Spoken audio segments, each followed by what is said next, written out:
பாகம் 471. அரவிந்த் சார், என்ன ஞாபகம் இருக்கா? நான் தான் அனன்யா என்று அனன்யா கத்தவும் அரவிந்தின் பார்வை அவர்கள் இருக்கும் பக்கமாக திரும்பியது. இதை சற்றும் எதிர்பார்க்காத அவந்திகா பதட்டத்தில் அந்த கூட்டத்தினரின் பின்னால் சென்று ஒளிந்து கொண்டு தனது தலையை குனிந்து கொண்டாள். அவள் இதயம் வேகமாக துடிக்க ஆரம்பித்தது. என்னதான் அவள் தன் தலையை குனிந்திருந்தாலும் அவள் கண்கள் அரவிந்தை பார்ப்பதை அவளால் தவிர்க்க முடியவில்லை. அவள் பார்வை வேறு எங்கும் செல்லாமல் அரவிந்தின் மீதே நிலை குத்தி நின்றது. ஒரு நொடிதான் அவள் அவனை பார்த்திருப்பாள். ஆனால் அதற்கே அவளது உள்ளம் நிறைந்தது. அரவிந்தை சந்திக்கும் நிகழ்விலும் அவனோடு உரையாடும் நிகழ்விலும் கண்டிப்பாக அவளால் கலந்து கொள்ள முடியாது என்பது அவளுக்கே தெளிவாக தெரியும். எப்படியும் அரவிந்தை நெருக்கத்தில் பார்த்தால் அவள் தன்னை மறந்து அவனோடு சென்று விடுவாளோ என்று அவளுக்கே அச்சமாக இருந்தது. அதே நேரம் அனன்யாவை பார்த்து லேசாக புன்னகையோடு தலையசைத்த அரவிந்த் பின்பு ரசிகர்கள் பக்கம் திரும்பி ஹோட்டல் நோக்கி நடக்க தொடங்கினான். இப்போதும் அவந்திகாவின் பார்வை அரவிந்த் மீதுதான் இருந்தது. அவன் அவளது கண்களை விட்டு மறையும் வரை, அவன் முதுகை மட்டுமே அவளால் பார்க்க முடியும் வரை அவனையே வைத்த கண் வாங்காமல் பார்த்து கொண்டிருந்தாள். இங்கே நின்று கொண்டிருந்த ரசிகர்கள் எப்படியாவது அரவிந்தின் அருகே சென்றுவிட வேண்டும் என்று தள்ளிக்கொண்டு முன்னே வந்து கொண்டிருந்தார்கள். காவல்துறையினர் அவர்கள் அனைவரையும் அமைதிப்படுத்தி கொண்டிருந்தனர். அவ்வளவுதான். இன்னும் ஒரு அடி எடுத்து வைத்தால் அரவிந்த் ஹோட்டலுக்குள் சென்று அவர்கள் கண்களில் இருந்து மறைந்து விடுவான் என்னும் நிலைமையில் சட்டென அரவிந்திற்குள் ஏதோ தோன்ற ஆரம்பித்தது. அவன் ஒரு நொடி நின்று திரும்பி பார்த்தான். அவன் உள்ளே சென்று விட்டான் என்று நினைத்து கொண்டிருந்த ரசிகர்கள் இப்போது அவன் திரும்பவும் மீண்டும் வெறித்தனமாக அனைவரும் அரவிந்தை நோக்கி விரைந்தனர். சூப்பர் ஸ்டார், சூப்பர் ஸ்டார் என்று எங்கு பார்த்தாலும் பரவச குரல்கள் கேட்க ஆரம்பித்தது. அனைவரும் முன்னோக்கி சென்று கொண்டிருக்க அவந்திகா முன்னே செல்ல விரும்பவில்லை. அவள் ஒரு அடி பின்னால் எடுத்து வைத்தாள். ஆனால் அந்த கூட்ட நெரிசலில் மாட்டியவள் அப்படியே நிலை தடுமாறி கீழே விழுந்தாள். கூட்டம் முன்னோக்கி சென்றதாலும் அவந்திகா மட்டும் பின்வாங்க முயன்றதாலும் அவள் தவறி விழுந்தது தவிர்க்க முடியாததாக இருந்தது. இது குளிர்காலம் என்பதால் அவந்திகா கொஞ்சம் தடிமனான ஆடைதான் அணிந்திருந்தாள். அதனால் அவளுக்கு கீழே விழுந்ததில் பெரிதாக எந்த அடியும் படவில்லை. ஆனால் நிலைமை குழப்பமாக மாறியது. அனைவரும் அவளை கண்டுகொள்ளாமல் அரவிந்தை நோக்கித்தான் ஓடிக்கொண்டிருந்தார்கள். இப்படியே கூட்டம் அரவிந்தை நோக்கினால் அவர்கள் அவளை மிதித்து காயப்படுத்த வாய்ப்பு இருக்கிறது. பயந்து போனவள் தன் கைகள் இரண்டையும் மேலே தூக்கி தன்னை நோக்கி வருபவர்களை தடுக்க முயன்றாள். எப்படியும் இன்று இந்த கூட்டத்தினரிடம் மிதிபடுவது உறுதி என்று நினைத்து அவள் கண்களை மூடிய நேரம் கூட்டம் சட்டென நகர்வதை நிறுத்தியது. அவள் காதுகளை கிழிக்கும் அளவிற்கு இப்போது ஆரவார குரல்கள் கேட்க ஆரம்பித்தன. அரவிந்த் அவள் இருந்த திசையை நோக்கித்தான் நடந்து வந்து கொண்டிருந்தான். அவள் இதயம் வேகமாக துடிக்க ஆரம்பித்தது. அவள் எழுந்து நிற்க விரும்பினாள். ஆனால் அவள் அதை செய்வதற்கு முன்பே அந்த மனிதன் அவளுக்கு முன்னால் நின்று கொண்டிருந்தான். அவர்களுக்கு இடையே இப்போது சிலர் மட்டுமே நின்று கொண்டிருந்தனர். அவளால் அவனது பரிச்சயமான இருப்பை உணர்ந்து அவனது பரிச்சயமான முகத்தை பார்க்க முடிந்தது. அவன் மிகவும் நெருக்கமாக இருந்தான். ஒரு நொடி தன்னையே மறந்து அவனை பார்த்து கொண்டிருந்தவள் சட்டென நிகழ்காலத்திற்கு வந்தது போல் வேகமாக தன் உள்ளங்கையை தரையில் ஊன்றி அப்படியே தவழ்ந்து கூட்டத்திற்குள் மறைந்து போனாள். ஆனாலும் அவளது பார்வை முழுவதும் அரவிந்தின் மீதுதான் இருந்தது. அரவிந்த் அதற்கு மேல் ஒரு அடி கூட முன்னால் எடுத்து வைக்காமல் அப்படியே நின்றான்.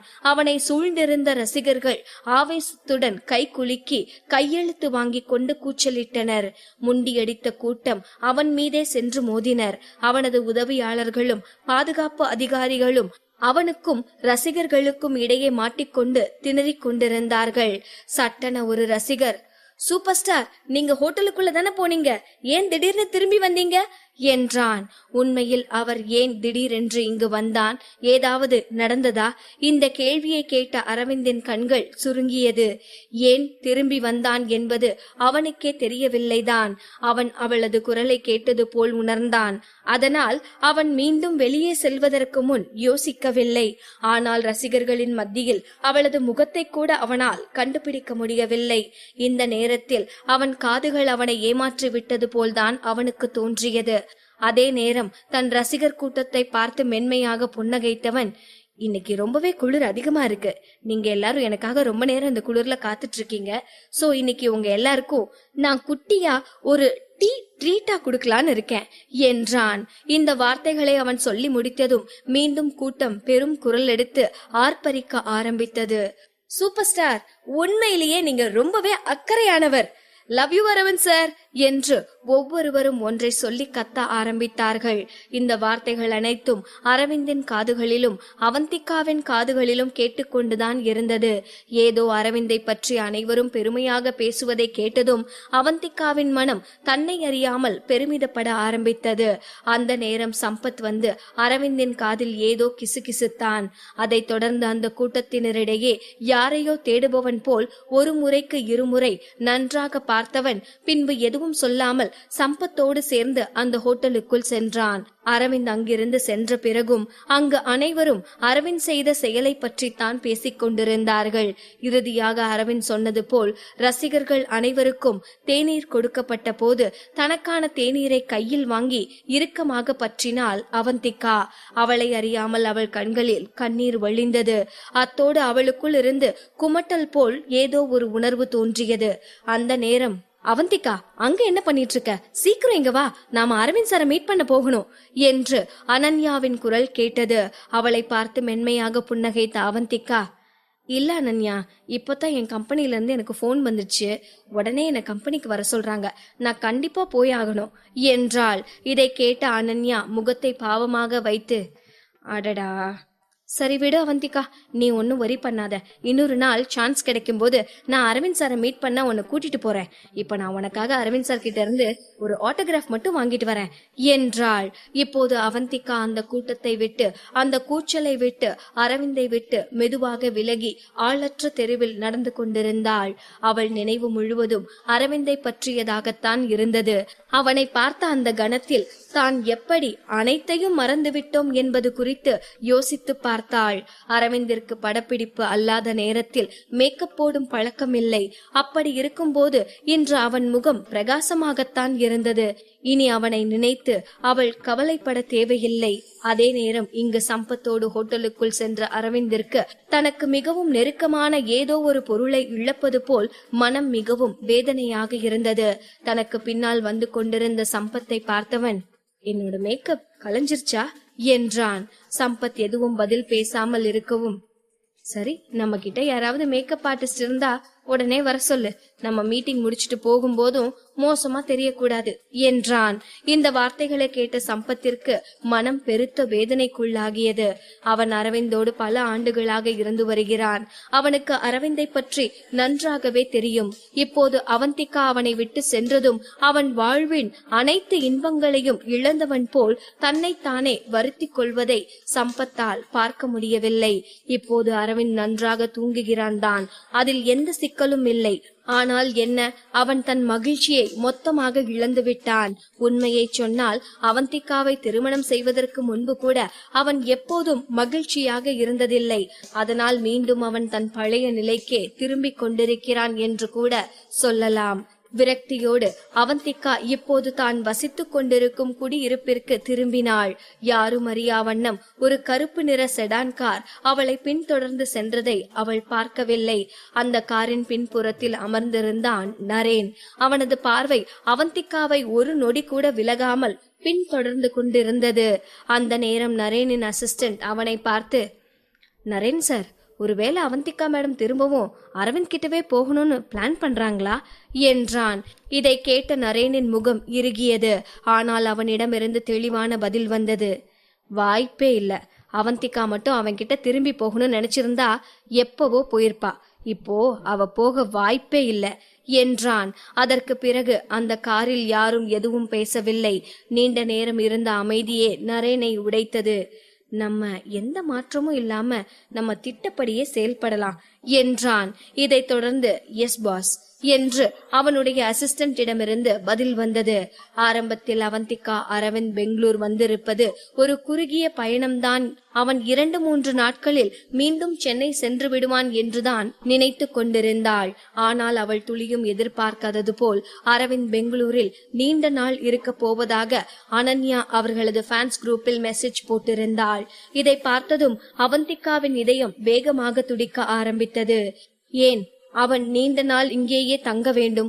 ஒருவேளை அவள் பெங்களூரில் தான் இருக்கிறாள் என்பதை அவன் கண்டுபிடித்து விட்டானா என அவள் சிந்தனை பலவாறு சென்று கொண்டிருந்தது. அந்த நேரத்தில் அவள் போன் அலற கொஞ்சம் திடுக்கிட்டு போய்தான் போனை எடுத்து பார்த்தாள். ஆதித்யாவிடமிருந்துதான் அவளுக்கு போன் வந்திருந்தது. என்னவாக இருக்கும் என்று குழப்பத்துடனேயே அவள் போனை அட்டன் செய்து காதில் வைக்க, அவந்திகா, நம்ம கம்பெனியோட பெரிய பாஸ் ஒருத்தர் உன்னை மீட் பண்ணணும்னு ஆசைப்படுறாரு. நான் அவர் கூட உனக்கு ஒரு மீட்டிங் அரேஞ்ச் பண்ணவா என்றான். துளியும் எதிர்பார்க்காத இந்த கோரிக்கை அவந்திகாவிற்கு திகைப்பாக இருந்தது. அவரையே என்ன மீட் பண்ணணும்னு கேக்குறாரு என்றாள். எனக்கு தெரியல, மேபி ஏதாவது அக்ரிமெண்ட் சைன் பண்றதுக்கா இருக்கலாம் என்று ஆதித்யாவிடமிருந்து பதில் வந்தது. அவந்திகா இப்போது அந்த கம்பெனியில்தான் ஒப்பந்த அடிப்படையில் கேஸ்டராக இருக்கிறாள். ஒருவேளை ஒப்பந்தத்தில் ஏதாவது சிக்கல் இருக்குமோ என்று யோசித்தவளுக்கு கண்டிப்பாக அப்படி எதுவும் இருக்க வாய்ப்பில்லை என்று தோன்றியது. அப்படியே ஒப்பந்தத்தில் சிக்கல் இருந்தாலும் அதை பற்றி பேச கம்பெனியின் பெரிய பாஸ் எல்லாம் வரமாட்டார்கள் என்று நினைத்தவள் ஒரு நொடி யோசித்துவிட்டு, ஓகே ஆதித்யா, நீ அவங்க கிட்ட என்னோட நம்பர் கொடுத்து எனக்கு கால் பண்ண சொல்லு என்று சொல்லிவிட்டு போனை கட் செய்தாள். அவள் போனை கட் செய்து சிறிது நேரத்திலேயே அவளுக்கு பரிச்சயமில்லாத ஒரு நம்பரில் இருந்து அவளுக்கு போன் வந்தது. ஹலோ மிஸ் அவந்திகா, நான் உங்ககிட்ட ஒரு முக்கியமான விஷயம் பேசணும் என்று எதிர்த்தரப்பில் இருந்தவர் கூறவும், என்ன விஷயம் என்று குழப்பத்துடனேயே கேட்டாள் அவந்திகா. மிஸ் அவந்திகா, நீங்க பிஸி கேமிங் டீமை பத்தி கேள்விப்பட்டிருப்பீங்கன்னு நினைக்கிறேன் என்றார் மறுமுனையில் இருந்தவர். கேள்விப்பட்டிருக்கேன் என்று அவந்திகா குழப்பத்துடனேயே பதிலளித்தாள். என்னதான் அவந்திகா கேம் விளையாடுவது இல்லை என்றாலும் அவள் ஒரு டீமின் கோச்சாக இருக்கிறாள். அப்படி இருக்கும் போது அவள் எப்படி பிஸி டீமை தெரிந்து வைத்திருக்காமல் இருப்பாள்? பிஸி டீம் நிகரற்றதாக கருதப்படுவது மட்டுமல்லாமல் தொடர்ந்து பல ஆண்டுகளாக தேசிய சாம்பியன் பட்டத்தை வைத்திருந்தது. மேலும் பிஸி டீமை பற்றி ஒருவர் பேசும்போது ஒரு பெயர் அனைவர் மனதிலும் தோன்றுவதை யாராலும் மறுக்க முடியாது. அதுதான் பிரின்ஸ். கடந்த சில நாட்களில் தனிநபர் தேசிய சாம்பியன் ஆவதற்கு தனது வழியில் போராடி கொண்டிருக்கிறான். முழு விளையாட்டு உலகமும் பிரின்ஸை அறிந்திருந்தது. அவர் கடந்த காலத்தின் ராஜனை போல இருக்கிறான் என்றும், சிலர் அந்த நேரத்தில் ராஜன் இருந்ததை விடவும் இவன் பல மடங்கு பிரபலமாக இருக்கிறான் என்றும் பேசிக்கொள்வார்கள். அவன் தேசிய போட்டியில் பங்கேற்றதால் அவன் அனைவர் மத்தியிலும் ஒரு பிரபலமாகவேதான் வலம் வந்து கொண்டிருந்தான். இத்தனையும் யோசித்த அவந்திகாவிற்கு இப்போது எதற்கு இந்த பெரிய பாஸ் தனக்கு போன் செய்து இதை கேட்டு கொண்டிருக்கிறார் என்பது மட்டும் புரியவில்லை.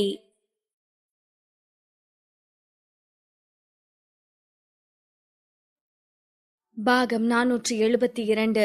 எதற்காக அந்த கம்பெனியின் பெரிய பாஸ் அவந்திகாவிடம் இப்படியெல்லாம் பேசிக் கொண்டிருக்கிறார் என்பது புரியாமல் அவந்திகா அவர் சொல்வதையெல்லாம் கேட்டுக்கொண்டிருந்தாள்.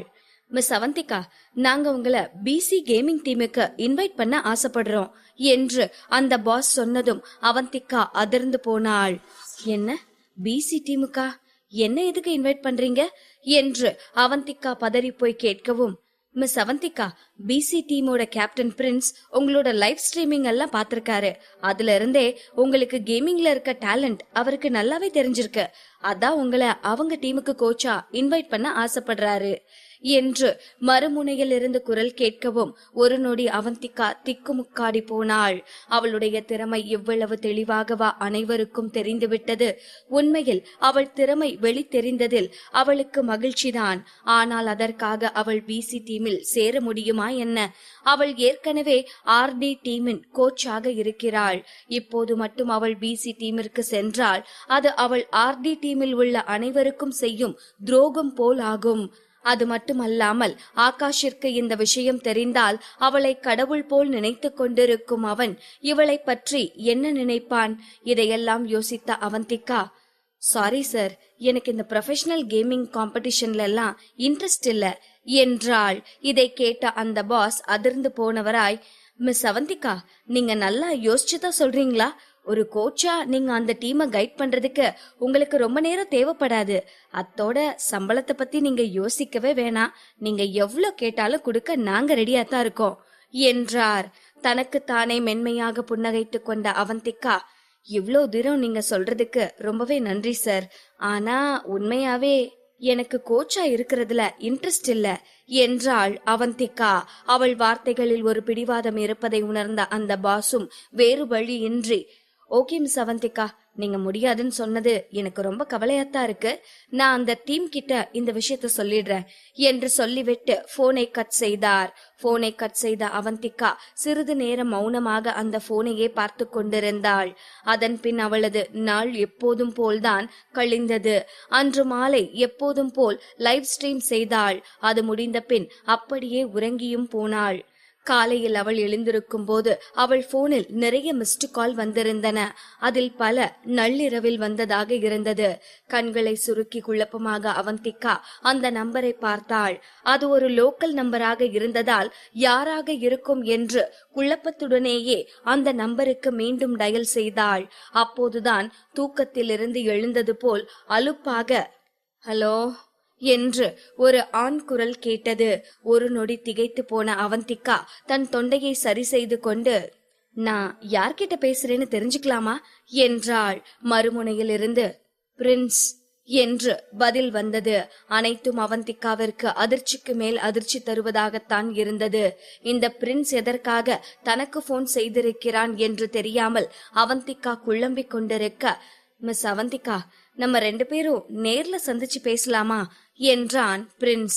என்னது, நேர்ல சந்திச்சு பேசுறதா? இதை கேட்ட அவந்திகா ஏதோ மிகப்பெரிய காமெடியை கேட்டது போல் சத்தமாக சிரித்துவிட்டு, மிஸ்டர் பிரின்ஸ், நீங்க எதுக்காக என்ன பார்க்க விரும்புறீங்கன்னு நான் தெரிஞ்சுக்கலாமா என்றாள். இப்போது பிரின்ஸின் குரல் உயர்ந்தது. அப்போ ஓகே, நீங்க என்ன சந்திக்க ஓகேன்னு சொல்லிட்டீங்க, அப்படித்தானே என்றான் மிகவும் மென்மையான குரலில் பொறுமையாக. ஆனா நம்ம 2 பேருக்கும் ஒருத்தர் தெரியாதே என்றாள். என்னோட பேரை நீங்க கேள்விப்பட்டதில்லையா? என்ன கேமிங் சர்க்கிள்ல இருக்கிற சின்ன பிள்ளை கிட்ட போய் கேட்டா கூட தெளிவா என்ன பத்தி சொல்லுமே என்று பிரின்ஸிடமிருந்து பதில் வரவும் அவந்திகா எதுவும் பேசாமல் அமைதியாக போனை காதில் வைத்துக் கொண்டிருந்தாள். சரி சரி, உங்க வீடு எங்க இருக்கு சொல்லுங்க. உங்களால என்ன பார்க்க வர முடியலன்னா நான் உங்களை பார்க்க உங்க வீட்டுக்கே வந்து வாசல்ல வெயிட் பண்றேன் என்றான். அவன் இவ்வளவு பிடிவாதக்காரனாக இருப்பான் என்று அவந்திகா துளியும் எதிர்பார்க்கவில்லை. இதற்கு மேல் அவனிடம் விளையாட விரும்பாதவள், பிரின்ஸ், நீங்க எதுக்காக என்ன பார்க்கணும்னு சொல்றீங்கன்னு எனக்கு நல்லாவே தெரியும். ஆனா அது ஒரு நாளும் நடக்காது என்றாள். ஏங்க, உங்களுக்கு என்னோட கோச்சா இருக்க விருப்பம் இல்லையா என்றான். அவன் குரலில் அவ்வளவு திமிர் தெரிந்தது.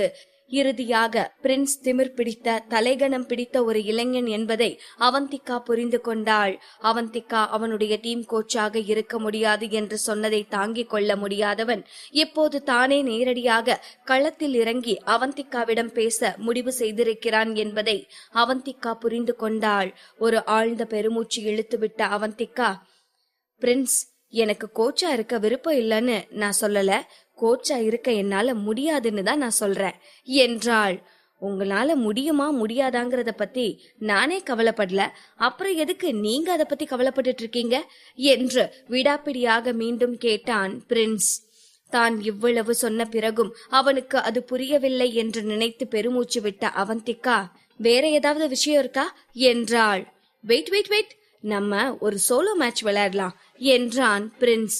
என்னது, சோலோ மேட்சா? எதுக்காக விளையாடணும் என்று அவந்திகா அவனிடம் திரும்பி கேட்கவும், இந்த மேட்ச்ல நான் வின் பண்ணிட்டேன்னா அப்போ நீங்க கண்டிப்பா நான் சொல்றத கேட்டு என்னோட டீம் கோச்சா இருக்கணும் என்றான். அட யாருடா இவன், பைத்தியக்காரன் என்றுதான் அவந்திகாவிற்கு தோன்றியது. அவன் பேசிய பேச்சிற்கு அவனை கேமில் ஓட ஓட அவந்திகா விரட்டி அடித்து விடுவாள்தான். ஆனால் ஒரு முறை தன் கையை பார்த்தவள் பின்பு அரவிந்தை நினைத்து கொண்டாள். அத்தோடு பிரின்ஸ் ஒன்றும் சாதாரண பிளேயர் இல்லை, அவன் ஒரு சாம்பியன் பிளேயர். அப்படி இருக்க அவனை எதிர்த்து தன்னால் வெற்றி பெற முடியுமா என்று அவளுக்கே சந்தேகம் தோன்றியது. அதற்கு மேல் அந்த பேச்சை வளர்க்க விரும்பாதவள், பிரின்ஸ், பேசுறதுக்கு வேற எதுவும் இல்லைன்னா நான் போனை கட் பண்றேன் என்று சொல்லிவிட்டு அவந்திகா போனை கட் செய்தாள். போனை கட் செய்ததும் தன் பேக்கை எடுத்துக்கொண்டு வெளியே சென்ற அவந்திகா அப்போதைக்கு பசிக்கு எதையோ சாப்பிட்டு விட்டு மார்க்கெட்டிற்கு சென்று காய்கறி வாங்கிவிட்டு வீட்டிற்கு வந்து சமைக்க ஆரம்பித்தாள். அவளது நாள் எப்போதையும் போல் கழிந்தது. எப்போதும் போல 6 மணிக்கு அவளுடைய லைவ் ஸ்ட்ரீமிங் தொடங்கியது. இதற்கிடையில் ஹோட்டலில் பால்கனியில் நின்று கொண்டிருந்த அரவிந்த் சம்பத் சொல்லிக் கொண்டிருந்த ரிப்போர்ட்டை கேட்டுக் கொண்டிருந்தான். சார், நாங்க அவந்திகா மேடத்தோட பழைய வீட்டுல விசாரிச்சு பாத்துட்டோம். அங்க அவங்க வரலையா. அதே மாதிரி அவங்க அப்பா அம்மாவோட கல்லறை வாட்ச்மேன் கிட்டையும் கேட்டு பாத்துட்டோம். அங்க தினமும் நிறைய பேர் வந்துட்டு போறதால அங்க மேடம் வந்தாங்களா இல்லையான்னு தெளிவா தெரியலன்னு சொல்றாங்க என்று சொன்னவன், சார், ஒருவேளை அவந்திகா மேடம் பெங்களூர்ல இல்லாம கூட இருக்கலாம்ல என்றான். இந்த வார்த்தைகளை கேட்ட அரவிந்த் கொஞ்சம் கூட பதற்றமடையாமல் மிகவும் நிதானமான குரலில், வாய்ப்பில்ல, அவ பெங்களூர்ல தான் இருக்கா, எனக்கு தெளிவா தெரியும் என்றான். அதற்கு மேல் எதையும் மறுத்து பேசாத சம்பத், அப்போ ஓகே சார், நான் இன்னும் நிறைய ஆளுங்களை அனுப்பி மேடம் எங்க இருக்காங்கன்னு தேட சொல்றேன் என்று சொல்லிவிட்டு அந்த இடத்தை விட்டு சென்றான். அவன் அங்கிருந்து சென்றதும் தன் கைகளை விரித்து விட்டத்தை பார்த்த அரவிந்த், தியா, நீ இங்கதான் இருக்கன்னு எனக்கு நல்லா தெரியும். இன்னும் எத்தனை நாள் இந்த கண்ணாமூச்சி விளையாடிட்டு இருக்க போற என்று தனக்குத்தானே சத்தமாக சொல்லிக் கொண்டான். அதே நேரம் அரவிந்தின் அறையை விட்டு சென்ற சம்பத் மனதில் பல கேள்விகளோடு லிப்டிற்கு சென்றான். இந்த அவந்திகா எங்க இருக்கிறா, எதுக்காக அவ திடீர்னு அரவிந்த் விட்டு போனா என்ற கேள்விகள்தான் அவன் மனதில் ஓடிக்கொண்டிருந்தது. அவன் இதையெல்லாம் யோசித்துக் கொண்டிருந்த அதே நேரம் அவனுக்கு அருகில் இருந்த செல்போனில் இருந்து அவனுக்கு மிகவும் பழக்கப்பட்ட ஒரு குரல் கேட்டது. சம்பத் ஒரு நொடி திகைத்து போனான். அவனுக்கு அருகே ஒரு இளைஞன் லைவ் ஸ்ட்ரீமிங் பார்த்து கொண்டிருந்தான். அவன் போனில் இருந்துதான் சம்பத்திற்கு அவந்திகாவின் குரல் கேட்டுக் கொண்டிருந்தது. அந்த குரலை கேட்டு அதிர்ந்து போன சம்பத் வேகமாக தன் தலையை திருப்பி, நீ என்ன கேட்டுட்டு இருக்க என்றான் பதற்றமான குரலில். அவன் முகத்தையும் குரலையும் கேட்டு குழம்பி போன அந்த இளைஞன், நான் லவ் தியாவோட லைவ் ஸ்ட்ரீமிங் பாத்துட்டு இருக்கேன் என்றான். எது, லவ் தியாவா? பேர் என்னவாக இருந்தாலும் இது அவந்திகாவின் குரல்தான் என்பதில் அவனுக்கு எந்தவித சந்தேகமும் இல்லை. அவன் இத்தனை நாளாக அவந்திகாவை தேடி தேடி அழுத்து போனான். ஆனால் இன்று இறுதியாக அவனது தேடலுக்கான பலன் கிடைத்தது. லிப்ட் தரை தளத்திற்கு சென்ற போதும் அவன் லிப்டை விட்டு கீழே இறங்காமல் மீண்டும் மேலே சென்று அரவிந்தின் அறைக்கு ஓடிச் சென்றான். அரவிந்த் சார், நான் அவந்திகா சிஸ்டரை கண்டுபிடிச்சிட்டேன் என்று உற்சாகமாக கத்திக்கொண்டே அரவிந்தின் அருகே ஓடினான். இந்த செய்தியை கேட்டதும் அரவிந்தின் கண்கள் சுருங்கியது. ஏதோ அவந்திகா மீண்டும் அவனை தேடி வந்துவிட்டாள் என்பது போல எப்படி ரியாக்ட் செய்வது என்று கூட தெரியாமல் அவன் நின்று கொண்டிருக்க, அரவிந்த் சார், சீக்கிரம் போன் எடுத்து லைவ் ஸ்ட்ரீமிங் ஆப்பை இன்ஸ்டால் பண்ணுங்க. அவந்திகா சிஸ் அந்த ஆப்ல லவ் தியாங்கிற பேர்ல லைவ் ஸ்ட்ரீமிங் பண்ணிட்டு இருக்காங்க என்றான். ஒரு நொடி கூட தாமதிக்காமல் அரவிந்த் தன் போனை எடுத்தான். அவன் ஆப்பை டவுன்லோட் செய்ய வேண்டிய தேவையில்லாமல் ஏற்கனவே அதை டவுன்லோட் செய்து வைத்திருந்தான். அவன் அதை ஓபன் செய்து அடுத்த நொடி முன்பக்கத்திலேயே லவ் தியாவின் லைவ் ஸ்ட்ரீம் கேட்கும்படி ரெக்கமெண்ட் செய்து கொண்டிருந்தது. அரவிந்த் வேகமாக அதை கிளிக் செய்து உள்ளே சென்று பார்த்தான். அவன் சென்ற நேரம், இங்க டாப் லைன்ல நமக்கு பிரஷர் ரொம்ப ஜாஸ்தியா இருக்கும், சோ நம்ம இந்த சாம்பியனை பயன்படுத்தலாம். இப்போ மிட் லைன்ல இந்த சாம்பியன் நல்லா தான் ஒர்க் அவுட் ஆகுது. ஆனா மிட் லைன்ல இண்டிவிஜுவல் ஃபைட் இருக்கும். ஆனா என்னால அங்க எந்த ஹெல்ப்பும் பண்ண முடியாது. நீங்க எல்லாரும் பாத்துட்டு தானே இருக்கீங்க. அந்த பக்கம் போறது நான் போய் சூசைட் பண்ணிக்கிறதுக்கு சமம். எல்லாரும் ஒன்ன மட்டும் நல்லா ஞாபகம் வச்சுக்கோங்க. நம்ம எத்தனை பேரை கொல்றோங்கிறது முக்கியம் இல்ல, எல்லா தடையையும் தாண்டி நம்ம இலக்க அடைகிறதுதான் வெற்றி. இப்படியே அவளது கமெண்ட்ரி தொடர்ந்தது. அவளுடைய குரல் தெளிவாகவும் சுறுசுறுப்பாகவும் இருந்தது.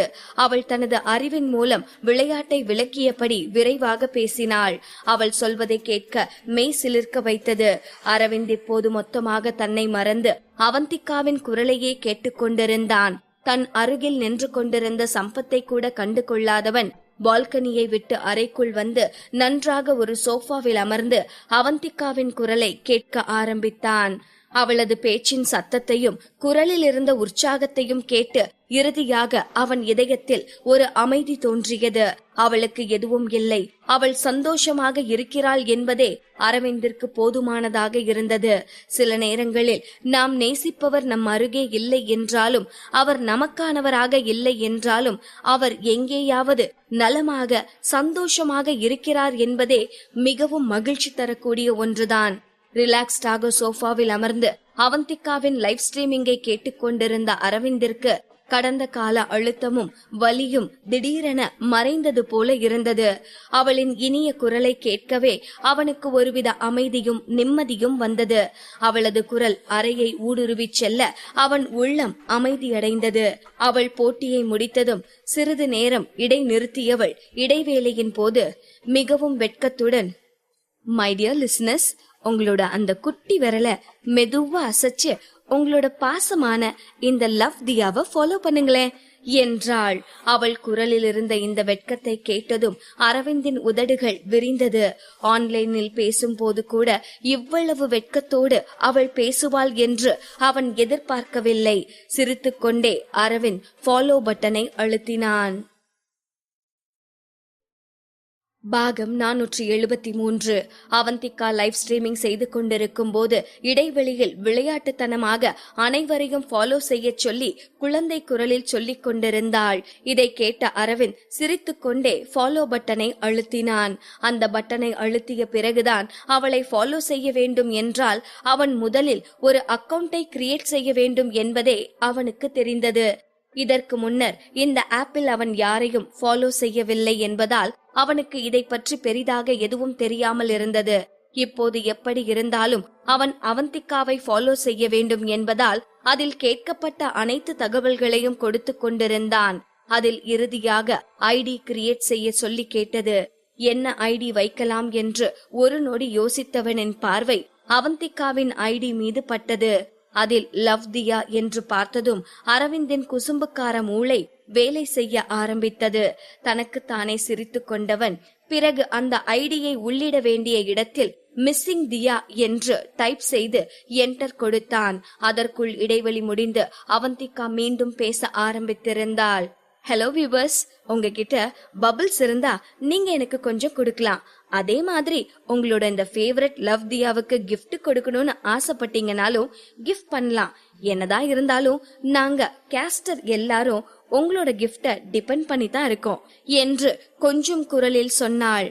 பபிள்ஸா, அப்படின்னா என்ன என்று கண்களை சுருக்கி அதை பற்றி தேட ஆரம்பித்தான் அரவிந்த். சிறிது நேரத்திலேயே இந்த ஆப்பிள் ஒவ்வொருவருக்கும் தினமும் இத்தனை பபிள்ஸ் என்று வரும் என்பதையும், அதற்கு மேல் ஒருவர் தனக்கு பிடித்த கேஸ்டருக்கு கிஃப்ட் செய்ய வேண்டுமானால் அதை காசு கொடுத்து வாங்கித்தான் கிஃப்ட் செய்ய வேண்டும் என்பதையும் தெரிந்து கொண்டான். இதற்கு மேல் சொல்லவா வேண்டும்? அரவிந்த் கொஞ்சம் கூட யோசிக்காமல் $1000 பபிள்ஸை வாங்கி அதை ஒவ்வொன்றாக அவந்திகாவிற்கு கொடுக்க ஆரம்பித்தான். அது போதாது என்று அதற்கடுத்து அவளுக்கு கொடுப்பதற்கான கிஃப்டையும் வாங்க ஆரம்பித்தான். அவன் இதை செய்து கொண்டிருக்கும் போது அங்கு திரையில் இருந்து மிகவும் திகைப்பான குரலில், வாவ், எனக்காக 13,017 பபிள்ஸ் கிஃப்ட் பண்ணதுக்கு தேங்க்யூ மிஸ்ஸிங் தியா. வாவ் வாவ், திரும்ப ஒரு 520 பபிள்ஸ் கிஃப்ட் கொடுத்திருக்கீங்க, ரொம்பவே நன்றி. இங்கே அரவிந்த் அனைத்தையும் சிரித்துக் கொண்டே கேட்டுக்கொண்டிருந்தான். அவன் பெயர் ஒவ்வொரு முறையும் சொல்லப்படும் போதும் அவனுக்கு உற்சாகமாக இருந்தது. அவன் ஒருபோதும் பிரபலங்களை பின்தொடர்ந்தது இல்லை. அவன் தேசத்தின் பெரிய பெரிய தலைவர்களை சந்தித்த போது கூட பதற்றமாகாமல் மிகவும் கூலாகத்தான் இருந்தான். ஆனால் இன்று ஏதோ பாலிய வயதில் முதலாக தன் காதலியை சந்தித்தது போல அளவு கடந்த உற்சாகமாக இருந்தான். அவன் இதயம் வேகமாக துடிக்க ஆரம்பித்தது. அந்த உற்சாகம் தந்த வேகத்தில் தன் போனை எடுத்து இன்னும் அதிகமான கிஃப்ட்களை அவளுக்காக கொடுக்க ஆரம்பித்தான். ஒரு கட்டத்தில், ஓ மை காட், இந்த மிஸ்ஸிங் தியா யாரோ லோக்கல் ரிச் மேனா தான் இருக்கணும். கேஸ்டர் பாருங்களேன், அடுத்து உங்க டேட் கிடைக்குமான்னு கேட்க போறாரு. கேஸ்டர் ப்ளீஸ் ப்ளீஸ் உங்க முகத்தை காட்டுங்களேன் என்று கமெண்ட் செஷனில் கமெண்டாக வந்து குவிய ஆரம்பித்தது. இந்த கமெண்டை எல்லாம் பார்த்த அரவிந்த் முகம் சுளிக்க ஆரம்பித்தான். அவ ஏண்டா உங்ககிட்ட மூஞ்சிய காட்டணும்? அதிகமா கிஃப்ட் கொடுத்தா அவளை டேட்டுக்கு கூப்பிடணுமா என்ன? பைத்தியக்காரனுங்க என்று தனக்கு தானே அவன் பேசிக் கொண்டிருக்கும் அதே நேரம் திரையில் ஒரு புதிய பெயர் தோன்ற ஆரம்பித்தது.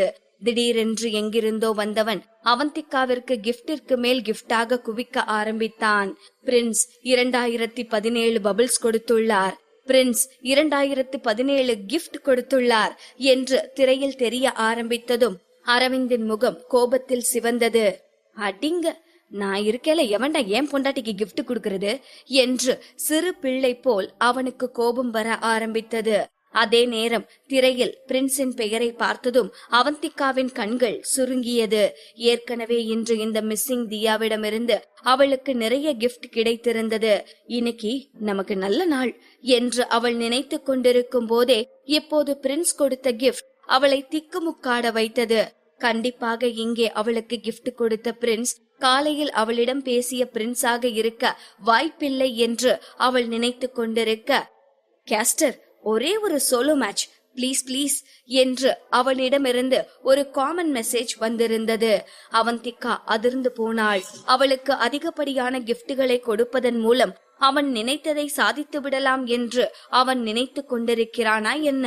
அவந்திகா பிரின்ஸை கண்டு கொள்ளாதது போல தொடர்ந்து தன் லைவ் ஸ்ட்ரீமிங்கை செய்து கொண்டிருந்தாள்.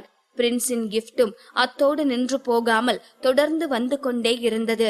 இறுதியாக அவனது கமெண்டை படித்த யாரோ ஒருவர், வாவ், இந்த பிரின்ஸ் பிசி டீமோட கேப்டனா என்று கமெண்ட் போட, அதை தொடர்ந்து, அது எப்படி பிசி டீமோட பிரின்ஸ் இது மாதிரி ஒரு சாதாரண லைவ் ஸ்ட்ரீமிங்க பார்த்து அதுக்கு கிஃப்ட் எல்லாம் கொடுக்க முடியும்?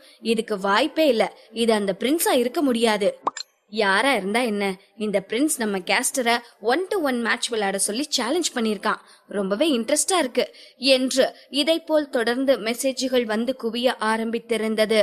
அனைத்தையும் படித்து பார்த்த பிரின்ஸ் மிகவும் சோம்பேறித்தனமாக, ஹாய் எவ்ரிவன், நான் தான் பிசி டீமோட கேப்டன் பிரின்ஸ். நான் உங்க கேஸ்டர் கூட ஒரு 1-to-1 மேட்ச் விளையாடணும்னு ஆசைப்படுறேன். இந்த கமெண்டை பார்த்ததும் மீண்டும் கமெண்ட் செஷனில் கமெண்ட் மீது கமெண்டாக வந்து குவிய ஆரம்பித்தது. வாவ் பிரின்ஸ், உண்மையாவே நீங்க தானா? லைவ் ஸ்ட்ரீமிங் பார்த்துட்டு இருக்கீங்களா? பிரின்ஸ் என்ன பெட்னு சொல்லுங்க, பெட் என்னன்னு சொன்னாதான் எங்க கேஸ்டரை விளையாட அலோ பண்ணுவோம் என்று கமெண்ட்டுகள் வந்து குவிந்து கொண்டிருந்தன. உங்க கேஸ்டர் மட்டும் வின் பண்ணலனா அவங்க என்னோட டீம் கோச்சா இருக்கணும். அவங்க வின் பண்ணிட்டாங்கன்னா நான் உடனே உங்க கேஸ்டருக்கு 1,00,000 மதிப்புள்ள ஒரு கிஃப்ட பிரசன்ட் பண்றேன் என்று ரிப்ளை செய்திருந்தான் பிரின்ஸ். இதை பார்த்த அனைத்து ஆடியன்ஸும் உற்சாகமானார்கள். லவ் தியாவிற்கு இந்த குறுகிய காலத்திலேயே லட்சக்கணக்கான ஃபாலோயர்ஸ் இருந்தார்கள். அதில் ஆயிரக்கணக்கானோர் இப்போது அவளுடைய லைவ் ஸ்ட்ரீமிங்கை பார்த்து கொண்டிருக்கிறார்கள். அவர்கள் அனைவரும் இந்த மெசேஜை படித்ததும் ஏதோ தாங்களே இந்த கேமில் பங்கேற்றதை போல் உற்சாகமானார்கள். கேஸ்டர் ப்ளீஸ் பிரின்ஸோட ஒரு சோலோ மேட்ச் அக்செப்ட் பண்ணிக்கோங்க என்று அவந்திகாவிற்கு மெசேஜிற்கு மேல் மெசேஜ் வந்து குவிய ஆரம்பித்தது. அவந்திகா வாயடைத்து போனாள். எவ்வளவு ட்ரிக்கா என்ன கோத்து விட்டுருக்கா என்பது அவந்திகாவின் மனதில் ஓடிக்கொண்டிருந்தது. ஒரு பெருமூச்சு விட்ட அவந்திகா தன் தொண்டையை சரி செய்து கொண்டு, ஹே கைஸ் ப்ளீஸ் அமைதியா இருங்க, சத்தம் போடாதீங்க, நீங்க என்ன சொன்னாலும் நான் பிரின்ஸோட கேம் விளையாட போறது இல்ல என்றாள். இதை கேட்ட பிரின்ஸ் தனக்கு இருக்கும் ஆடியன்ஸ் சப்போர்ட்டை பயன்படுத்தி, ஹே கைஸ், நீங்க மட்டும் உங்க கேஸ்டரை என் கூட விளையாட சம்மதிக்க வச்சீங்கன்னா நீங்க இன்னைக்கு ஒரு காரசாரமான மேட்ச் பாக்குற வாய்ப்பு கிடைக்கும் என்றான். அதை தொடர்ந்து அவந்திகாவை பிரின்ஸோடு 1-to-1 மேட்ச் விளையாட சொல்லி ஆடியன்ஸின் கெஞ்சல் இன்னும் அதிகமானது. அதிலும் ஒருவர், கேஸ்டர், நாங்க ஒரு என்டர்டெயின்மெண்ட்டுக்காகத்தான் உங்க ஷோவை பார்த்துட்டு இருக்கோம். சோ நீங்க இப்போ கண்டிப்பா விளையாடியே ஆகணும். இது உங்க ஆடியன்ஸை என்டர்டெயின் பண்றதா நினைச்சுக்கோங்க. நீங்க தோத்தாலும் இங்க யாருக்கும் எந்த பிரச்சனையும் இல்ல. என்னதான் இருந்தாலும் நீங்க விளையாட போறது பிரின்ஸை எதிர்த்து. சோ நீங்க வின் பண்ணுவீங்கன்னு நாங்க யாரும் எதிர்பார்க்க மாட்டோம். அதே மாதிரி நீங்க இந்த கேம்ல வின் பண்ணிட்டீங்கன்னா அது இன்னமும் நல்லா இருக்கும்.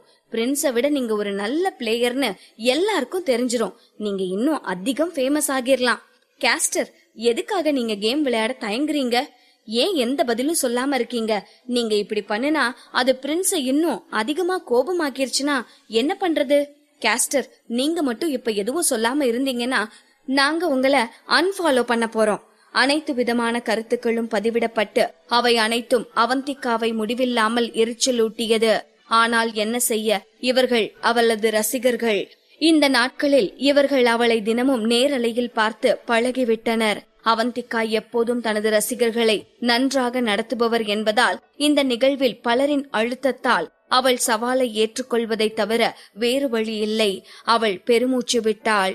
அந்த நேரத்தில்தான் அவள் கண்களில் மிஸ்ஸிங் தியாவின் கமெண்ட் பட்டது. நீங்கெல்லாம் ஏன் இப்படி பேசிட்டு இருக்கீங்க? சேலஞ்ச அக்செப்ட் பண்றதும் வேணான்னு சொல்றதும் அது அவங்களோட தனிப்பட்ட விருப்பம். இதுல ஏன் நீங்க தலையிட்டு இருக்கீங்க? நான் கேஸ்டருக்கு ஆதரவா தான் இருக்க போறேன். அவந்திகா ஆச்சரியப்பட்டு போனாள். இறுதியாக அவளுக்காக பேச ஒரு ஆள் கிடைத்திருக்கிறது. அவள் இதை நினைத்து முழுமையாக சந்தோஷப்படுவதற்குள்ளாக, அட யாரடா இவன்? திடீர்னு இந்த முட்டாள் எங்க இருந்து வந்தா? நாங்க இந்த கேஸ்டருக்காக எவ்வளவு காசு ஸ்பெண்ட் பண்ணிருக்கோம். அப்போ நாங்க சொல்றத அவங்க கேட்டுத்தான் ஆகணும். இவ்வாறாக கமெண்ட்டுகள் போக போக மிகவும் மோசமானதாக போய்கொண்டிருந்தது. இப்போது அவந்திகாவே நேரடியாக உள்ளே வந்து அந்த பிரச்சனையை சரி செய்ய வேண்டியதாய் போய்விட்டது. போதும், எல்லாரும் பேசுறத நிறுத்துறீங்களா என்று அதட்டினாள் அவந்திகா. அவந்திகா இதை சொல்லிக் கொண்டிருக்கும் போதே, இது மாதிரி பப்ளிக் ஒப்பீனியனை வச்சு கேஸ்டருக்கு பிரஷர் கொடுக்கிற யாரும் அவங்களோட உண்மையான ஃபேன்ஸா இருக்க முடியாது என்று மிஸ்ஸிங் தியாவிடமிருந்து மெசேஜ் வந்தது. இதை பார்த்ததும் அங்கிருந்த ஆடியன்ஸ் சிறிது நேரம் அமைதியானார்கள். அவர்களது அமைதியை குலைத்து, ஏன் இந்த கமெண்ட் எனக்கு ரொம்பவே ஃபெமிலியரா இருக்க மாதிரி இருக்கு என்று ஒரு கமெண்ட் வந்தது. எனக்கு ஞாபகம் வந்துருச்சு. இந்த வார்த்தைய என்னோட ஹீரோ அரவிந்த்ராஜ் ஒரு முறை சொல்லிருக்காரு என்று வந்த கமெண்டை தொடர்ந்து, சரி சரி, ஆமா, இந்த மிஸ்ஸிங் தியா யாரு? என் ஹீரோவோட டயலாக திருடுறதுக்கு இந்த மிஸ்ஸிங் தியாவுக்கு என்ன அதிகாரம் இருக்கு? மிஸ்ஸிங் தியா, எங்க ஹீரோவை நீ இன்சல்ட் பண்ணாத. நாங்க எல்லாரும் லவ் தியாவோட ஃபேன்ஸா இல்லையான்னு நீ ஒன்னும் ஜட்ஜ் பண்ண வேண்டாம். இதையெல்லாம் பார்த்த அரவிந்தும் அவந்திகாவும் என்ன பேசுவது என்று தெரியாமல் வாயடைத்து போனார்கள். இந்த கமெண்டை எல்லாம் படித்த அரவிந்திற்கு உண்மையில் கோபம்தான் வந்தது. நான் தாண்டா அந்த அரவிந்த் என்று சொல்ல வேண்டும் போல் இருந்தது. ஆனால் அதை வெளிப்படையாக சொல்ல முடியாத நிலையில்தான் அவன் இருந்தான். விரக்தியில் முகம் சுளித்த அரவிந்த் அதற்கு மேல் எதுவும் செய்யாமல் அமைதியாக இருந்தான். ஆனால் அவன் கவனம் முழுக்க பிரின்ஸின் மீதுதான் இருந்தது. இத்தனை வருட பிசி ஷெட்யூலிலும் அரவிந்த் இ ஸ்போர்ட்ஸின் அப்டேட்டுகள் அனைத்தையும் தெரிந்து வைத்திருந்தான். இந்த பிரின்ஸ் ஒரு சாதாரண ஆள் கிடையாது. அவனுக்கு இ ஸ்போர்ட்ஸில் இருக்கும் செல்வாக்கை குறைத்து மதிப்பிட முடியாது. அதே நேரம் அவந்திகா ஆர்டி டீமின் கோச்சாக இருப்பதால் அவள் அவனுடைய இந்த கோரிக்கையை ஏற்கவும் முடியாது. எப்படி அவந்திகா பிரின்ஸின் கோரிக்கையை மறுப்பது என்று அரவிந்த் தன் மண்டையை உடைத்து யோசித்துக் கொண்டிருந்தான். சரியாக அதே நேரம், சரி சரி, நீங்க எல்லாம் வாக்குவாதம் பண்றதை நிறுத்துங்க. ஒரு கேம் தானே, நான் பிரின்ஸ் கூட விளையாட ஒத்துக்கிறேன் என்றாள். இதை பார்த்த அரவிந்த் எதுவும் பேச முடியாமல் வாயடைத்து போனான். அவள் ஏன் ஒப்புக்கொண்டாள்? உண்மையில் அவந்திகாவிற்கும் ஒப்புக்கொள்ள மனம் இல்லைதான். ஆனால் என்ன செய்வது? ஏற்கனவே ரசிகர்கள் அரவிந்தின் பெயரை வைத்து வாக்குவாதம் செய்ய ஆரம்பித்திருந்தனர். அதை அதற்கு மேல் அப்படியே தொடரவிட அவளுக்கு விருப்பமில்லை. அவந்திகா ஒரு ரிப்போர்ட்டர் என்பதால் அந்த வாக்குவாதம் தொடர்ந்திருந்தால் ஒரு கட்டத்தில் அது வெடித்து எழும்போது அவளையும் அரவிந்தையும் வைத்து தலைப்புச் செய்தி வரக்கூட வாய்ப்பிருக்கிறது என்று அவளுக்கு தெரியும். அது நடந்தால் அவளுடைய பெயர் நிச்சயமாக அவனது கவனத்திற்கு வரும். அதன் மூலம் அவன் அவளை நேரலையில் பார்க்க வாய்ப்பிருக்கிறது. இதன் விளைவாக அவன் அவளை கண்டுபிடிப்பான். நிஜமாகவே அவள் சொன்ன அந்த நிமிடமே ரசிகர்கள் அனைவரும் அமைதியாகிவிட்டனர். ஓகே ஓகே, நான் இப்போ விளையாடிட்டு இருக்கிற இந்த கேமை முடிச்சிடுறேன் என்று சொன்னவள் அந்த கேமை விளையாட ஆரம்பித்தாள். 5 நிமிடம் கடந்தது. பிரின்ஸ் தொடர்ந்து அவளுக்கு கிஃப்ட் அனுப்பிக் கொண்டே இருந்தான். அத்தோடு என்ன உங்க ஃப்ரெண்ட்ஸ் லிஸ்ட்ல ஆட் பண்ணுங்க என்று கமெண்ட்டும் போட்டிருந்தான்.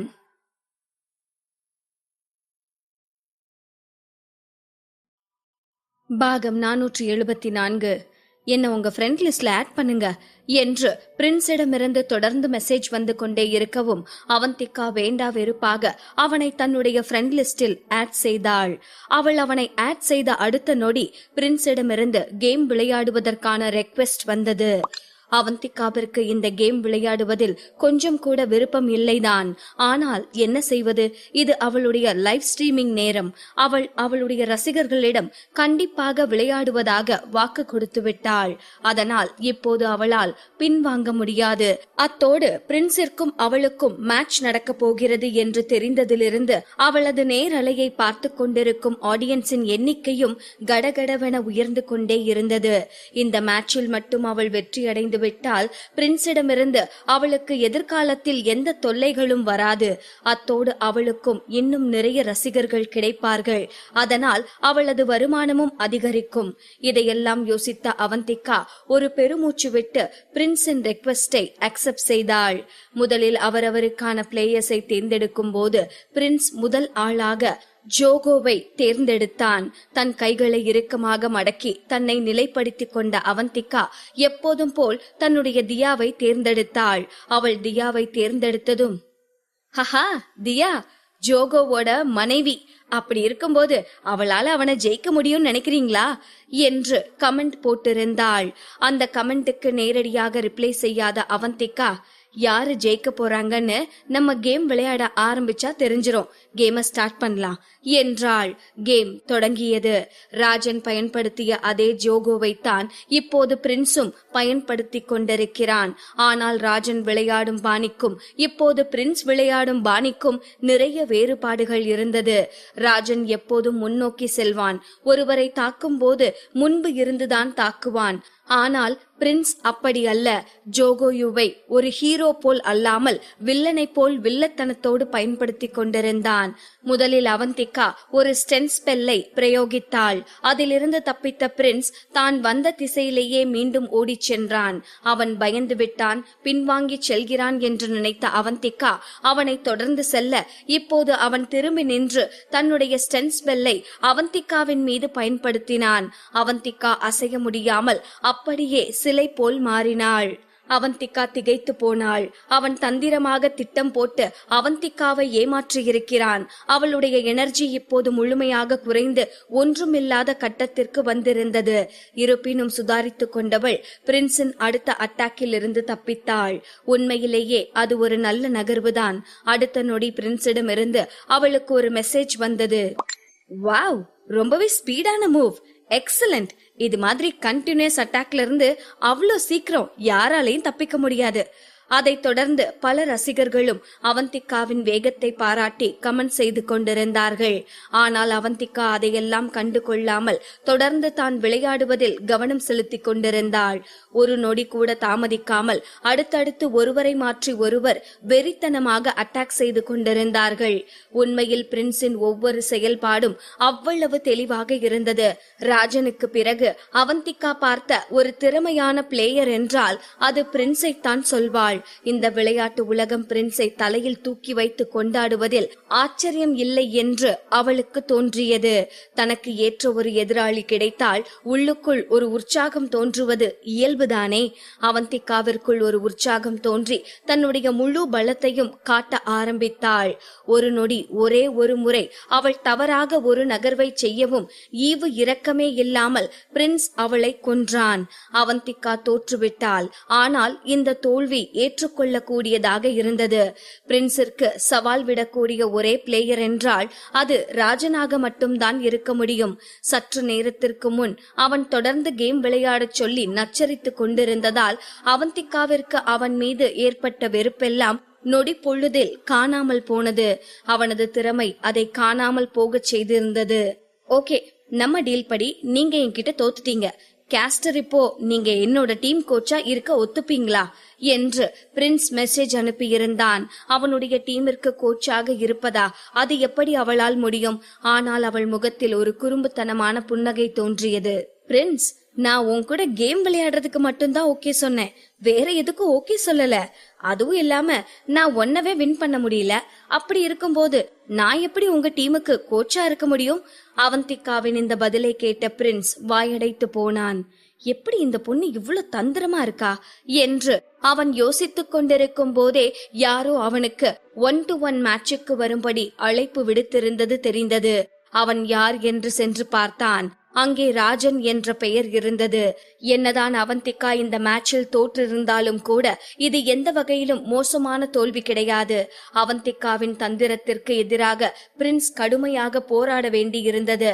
அவனது கவனம் ஒரு நொடி சிதறி இருந்தால் கூட அவந்திகா அவனை வெகு சுலபமாக வென்றிருப்பாள்.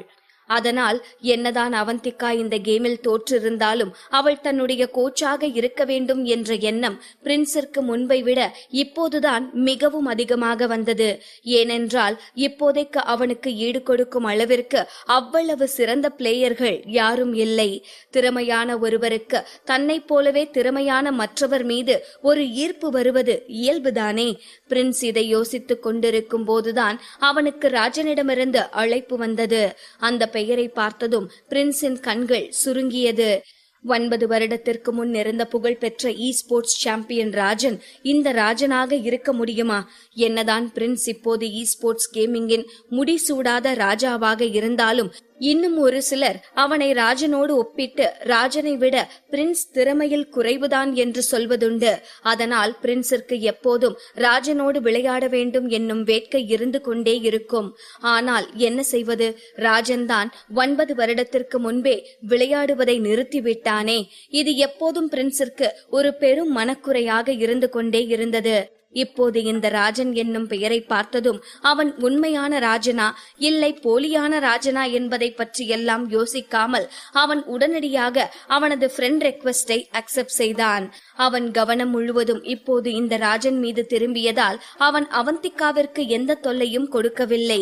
கேமிங்கிற்குள் என்டர் ஆனதும் முதல் வேளையாக மெசேஜ் செஷனிற்கு சென்று, நீங்க தான் 9 வருஷத்துக்கு முன்ன இருந்த ஃபேமஸ் ஸ்போர்ட்ஸ் சாம்பியன் ராஜனா என்று மெசேஜ் அனுப்பினான். ஆனால் அதையெல்லாம் கண்டு கொள்ளாத அரவிந்த் உடனடியாக கேமை ஆரம்பித்தான். இப்போது இருவருமே தனக்கான வீரர்களாக ஜோகோவைத்தான் தேர்ந்தெடுத்திருந்தார்கள். தன் மூச்சை இழுத்துவிட்டு கவனத்தை ஒருமுகப்படுத்திய பிரின்ஸ் விளையாட ஆரம்பித்தான். இவன் உண்மையான ராஜன்தானா என்பதை பரிசோதிக்க வேண்டும் என்று பிரின்ஸ் நினைத்து கொண்டிருக்கும் போதே அரவிந்த் தன்னுடைய ஸ்டன்ட் ஸ்பெல்லை பயன்படுத்தினான். முதலிலேயே பலத்த அடி வாங்கியதை நினைத்து அவன் வருத்தமடையவில்லை. அதற்கு மாறாக இவன்தான் உண்மையான ராஜன் என்று தெரிந்து கொண்டதில் அவன் நரம்புகள் முறுக்கேறியது. ஒரு மிகப்பெரிய போருக்கு தயாராபவன் போல் தன் கைகளை எல்லாம் முறுக்கிக் கொண்டு விளையாட ஆரம்பித்தான். இருவரும் ஒருவருக்கொருவர் சளைத்தவர்கள் அல்ல.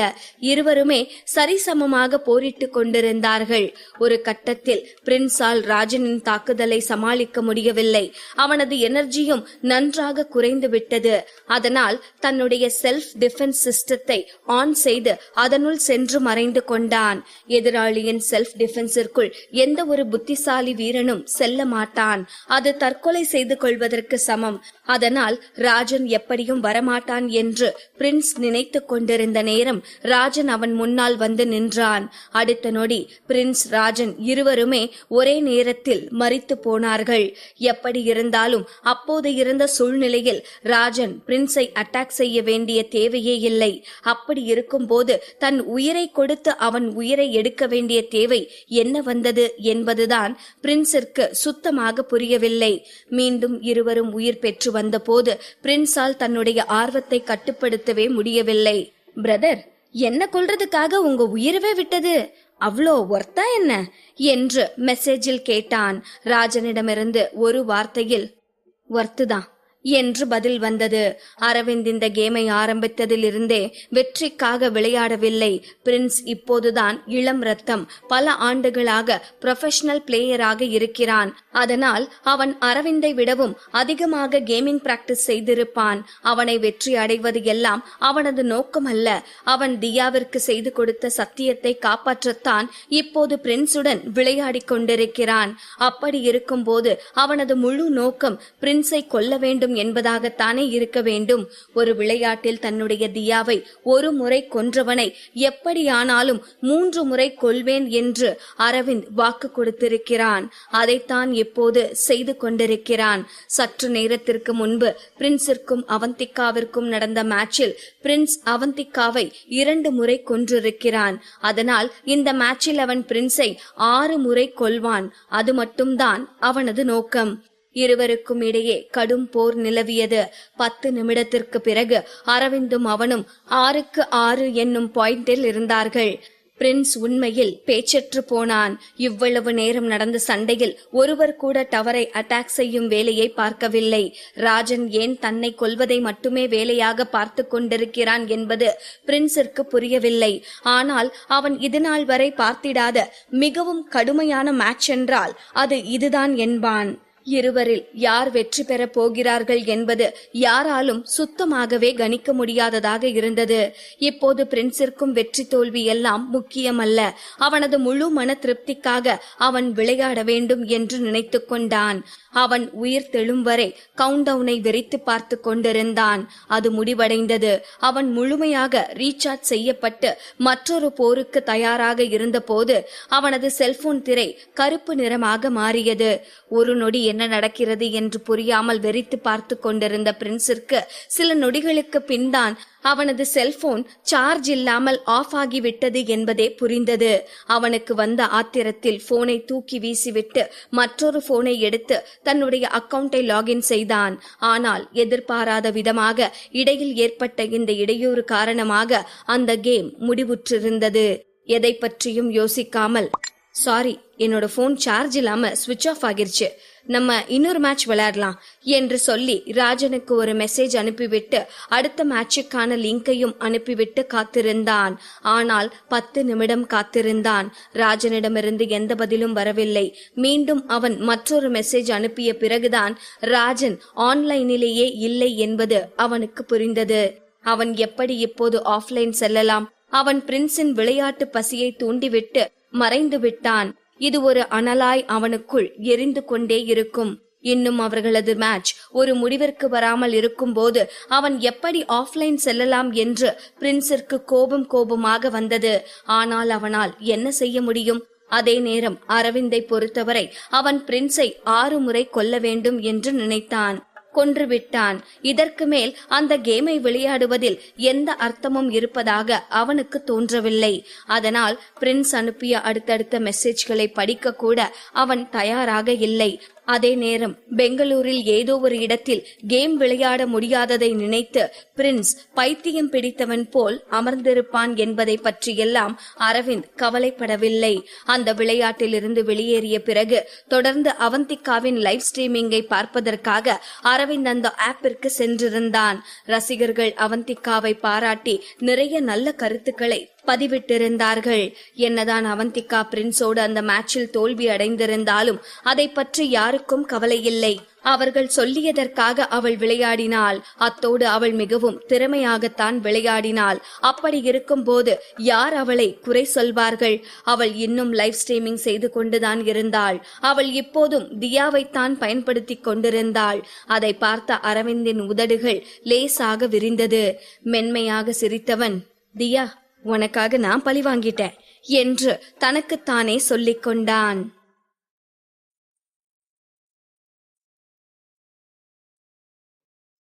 பாகம் 475. அரவிந்த் அவந்திகாவின் லைவ் ஸ்ட்ரீமிங்கை பார்த்து கொண்டிருந்த போது அவனது அறைக்கதவு வேகமாக திறக்கப்பட்டது. அவன் பதறி அடித்துக் கொண்டு உள்ளே வந்தான். திடீரென்று அரவிந்தின் அக்கவுண்டில் இருந்து தொடர் டிரான்சாக்சன் நடந்து கொண்டே இருக்கவும் அவன் பயந்து விட்டான். அதே நேரம் உள்ளே வந்தவனிடம் சத்தம் போடாமல் அமைதியாக இருக்கும்படி சைகை காட்டிய அரவிந்த் தொடர்ந்து அவந்திகாவின் லைவ் ஸ்ட்ரீமிங்கில் கவனம் செலுத்திக் கொண்டிருந்தான். அன்று மாலையில் இருந்து அவன் எவ்வளவு பணம் செலவழித்திருப்பான் என்பது அவனுக்கே தெரியாது. அவன் பெயர் தொடர்ந்து திரையில் தோன்றிக் கொண்டே இருந்தது. அவன் பெயரை சொல்லி சொல்லி டயர்டான அவந்திகா கூட, தேங்க்யூ மிஸ்ஸிங் தியா, நீங்க தொடர்ந்து ஈவினிங்ல இருந்து எனக்கு கிஃப்ட் அனுப்பிட்டே இருக்கீங்க, நீங்க டயர்டா கூட இருப்பீங்க, கொஞ்சம் ரெஸ்ட் எடுத்துக்கோங்களேன் என்றாள். அவளது விளையாட்டுத்தனமான பேச்சை கேட்ட அரவிந்திற்கு சிரிப்புதான் வந்தது. சிரித்துக் கொண்டே, கேஸ்டர், ஏன் உங்க முகத்தை எங்களுக்கு காட்ட மாட்டீங்க? ஒரே ஒரு முறை உங்க முகத்தை எங்களுக்கு காட்டலாமே என்றான். அவனுக்கு அவந்திகாவை பார்க்க வேண்டும் போல் இருந்தது. என்னதான் அவள் குரலை வைத்து அவள் சந்தோஷமாக இருப்பது போல் அவனுக்கு தெரிந்தாலும் அவளை நேராக பார்த்தால்தான் அவன் மனம் ஆறுதலடையும். அவன் கமெண்டை சத்தமாக படித்து சிரித்த அவந்திகா, மை டியர் மிஸ்ஸிங் தியா, நான் ஒன்னும் நீங்க நினைக்கிற மாதிரி அழகா இருக்க மாட்டேன். அதோட நாங்க கேமிங் கேஸ்டர்ஸ் தானே, சோ நாங்க எதுக்காக முகத்தை காட்டணும்? சில விஷயங்கள் நம்ம கற்பனையில இருக்கிறது தான் ரொம்பவே நல்லா இருக்கும் என்றாள். இதை கேட்ட அரவிந்திற்கு சிரிப்புதான் வந்தது.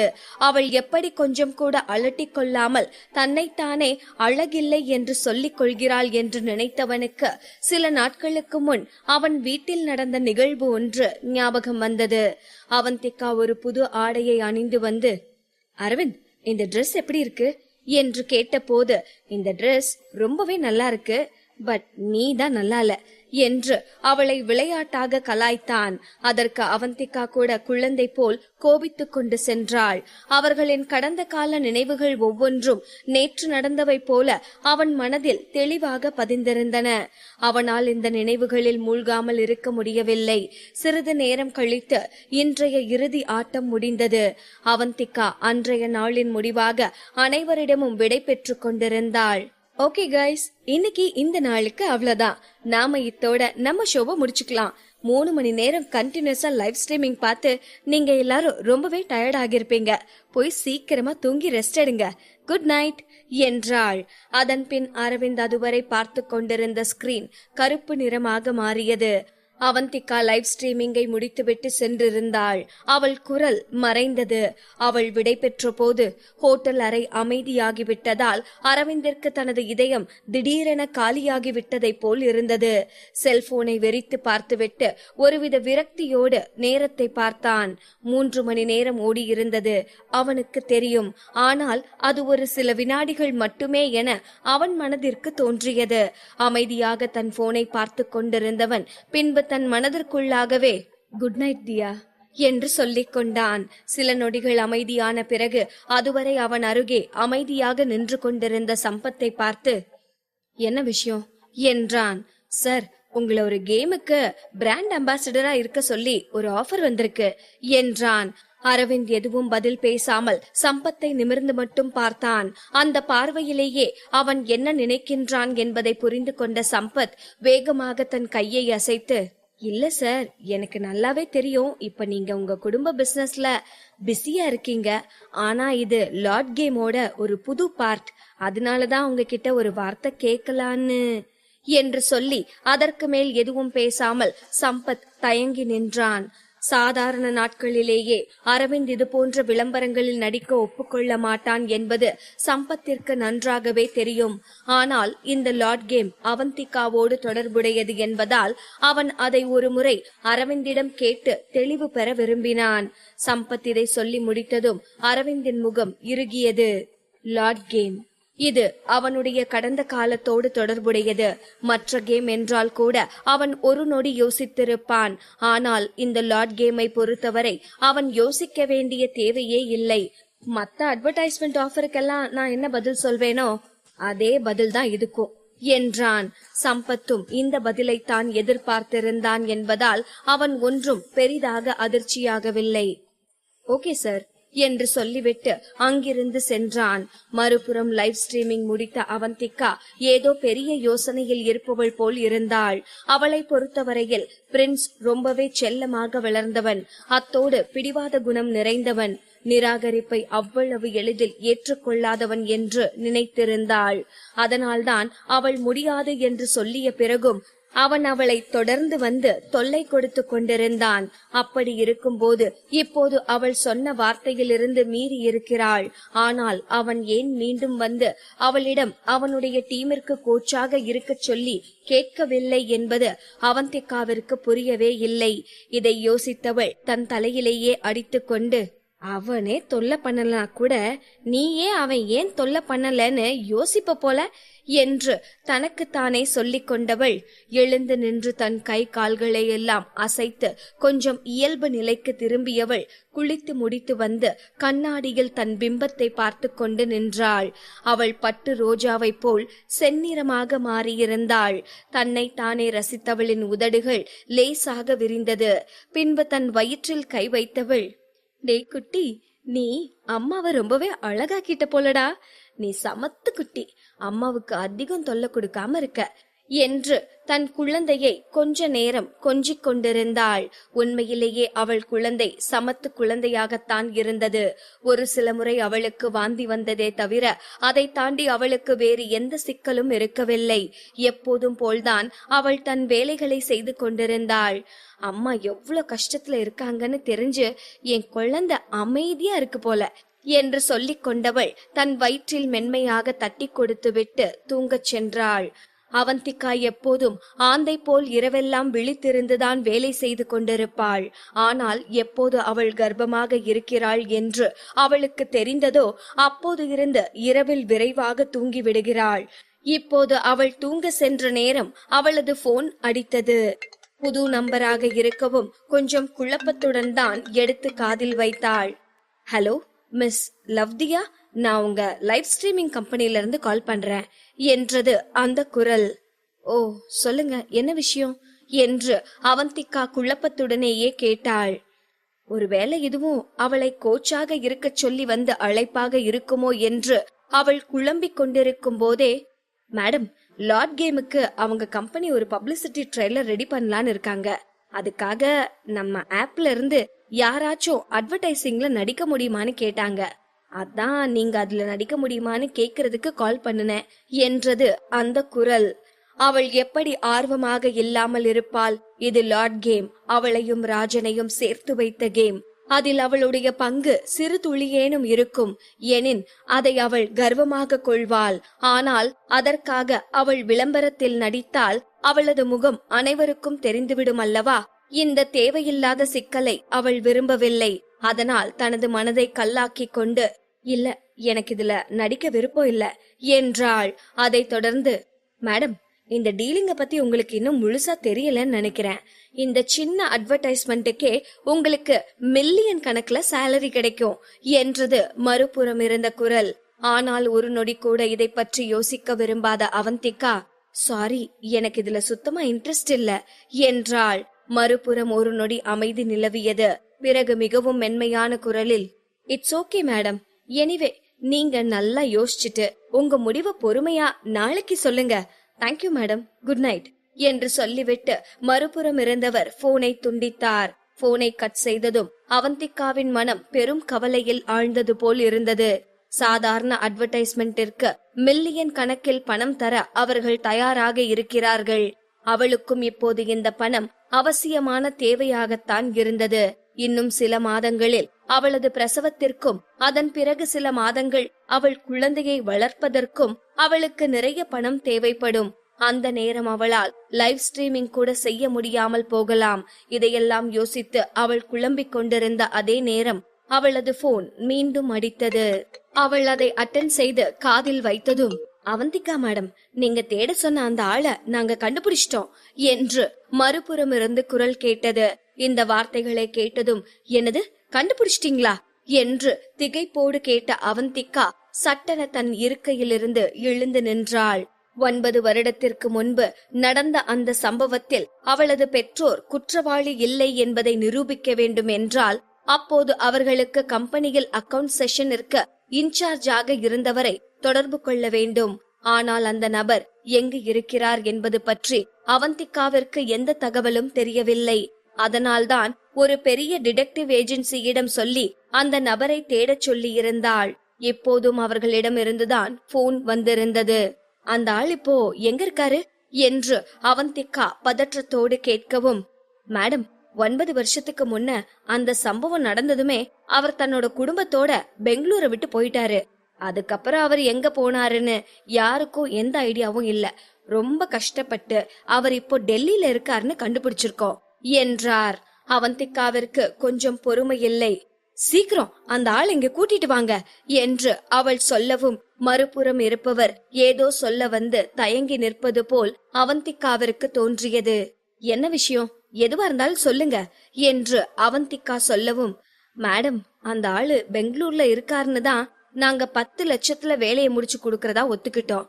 ஆனா இப்போ அவரு டெல்லியில இருக்காரு. சோ 10 லட்சத்துல வேலையை முடிக்க முடியாது என்றார். காசை பத்தி பிரச்சனை இல்ல, உங்களுக்கு எவ்வளவு வேணுமோ கேளுங்க என்று அவந்திகா சொல்லவும் ஒரு நொடி கூட தாமதிக்காமல் 50 லட்சம் மேடம் என்று அவரிடமிருந்து பதில் வந்தது. அவந்திகா அதிர்ந்து போனாள். இது ரொம்பவே அதிகமா இருக்கு, ஏன் இவ்ளோ அமௌண்ட் என்று அவள் கேட்கவும், மேடம் பெங்களூர்னா பரவாயில்ல, ஆனா டெல்லியில போய் ஒரு ஆளை நாங்க தேடி கண்டுபிடிக்கிறது அவ்ளோ ஈஸின்னு நினைக்கிறீங்களா? அங்க போய் நாங்க எப்படியும் 1 மாசமாவது தங்குற மாதிரி இருக்கும். அங்க இருக்க யாராச்சும் ஒருத்தரோட ஹெல்ப்பையும் நாங்க வாங்கணும் என்று அவர் சொல்லிக் கொண்டே போகவும், ஓகே ஓகே, ஆனா இப்போதைக்கு என்கிட்ட அவ்ளோ அமௌண்ட் இல்ல, இன்னொரு 2 வாரத்துல நான் ஃபுல் அமௌண்ட்டையும் செட்டில் பண்ணிடுறேன், இது ஓகேவா என்றாள். ஓகே ஓகே மேடம், எந்த பிரச்சனையும் இல்ல என்று சொல்லிவிட்டு அந்த நபர் போனை கட் செய்தார். எப்படியும் இப்போது அவந்திகா இருக்கும் நிலையில் அவளே டில்லி வரை சென்று ஒரு நபரை தேட முடியாது. அவள் யாரையாவது சார்ந்துதான் இருக்க வேண்டும். அதே நேரம் இப்போது அவள் 50 லட்சத்திற்கு எங்கு செல்வாள்? இந்த யோசனையுடனேயே மெத்தையில் புரண்டு புரண்டு படுத்துக் கொண்டிருந்தவளுக்கு சட்டென்று ஏதோ தோன்றியது. வேகமாக தன் போனை எடுத்தவள் சற்று முன் அவளுக்கு வந்த அதே நம்பருக்கு போன் செய்து, ஹலோ மேடம், நான் லவ்தியா பேசுறேன், நீங்க சொன்ன அந்த லார்ட் அட்வர்டைஸ்மெண்ட்ல நடிக்க நான் சம்மதிக்கிறேன் என்றாள். இதை சொல்லி முடித்ததும் அவள் தன்னைத்தானே சமாதானப்படுத்திக் கொண்டாள். அவந்திகா, நீ எப்போ ஒரு கேஸ்டரா இருக்கணும்னு முடிவு செஞ்சிட்டியோ அப்பவே அரவிந்த பத்தி நீ நினைக்க கூடாது. எப்படியும் நீ எங்க இருக்கன்னு அரவிந்துக்கு தெரிஞ்சுதா இருக்கும். நீ பெங்களூர்ல இந்த வீட்ல இருக்கன்னு தெரிஞ்சா கூட அவன் உன்னை தேடி வரமாட்டான். அப்படி இருக்கும்போது நீ ஏன் ஏதோ தீவிரவாதி மாதிரி மறைஞ்சு மறைஞ்சு வாழணும்னு நினைக்கிற என்று அவள் தனக்குள் நினைத்து கொண்டிருக்கும் போதே மறுபுறம் லைனில் இருந்தவர், தேங்க்யூ மேடம், நீங்க இதுக்கு ஓகே சொன்னதுல எங்களுக்கு ரொம்பவே சந்தோஷம். இப்போ ஒரு மேல் ஆக்டரை தேடிட்டு இருக்காங்க. இப்ப வரைக்கும் அது யாருன்னு தெரியாது. அது பிக்ஸ் ஆன அப்புறம் தான் நம்ம ஷூட்டிங் ஸ்டார்ட் பண்ணுவோம். எனிவே நாளைக்கு நீங்க எங்க ஆபீஸ்க்கு வர முடியுமா? ஒரு அக்ரிமெண்ட்ல சைன் பண்ணணும். நான் அட்ரஸ் உங்களுக்கு சென்ட் பண்றேன் என்றாள். அவந்திகாவும் ஓகே என்று சொல்லி போனை கட் செய்தாள்.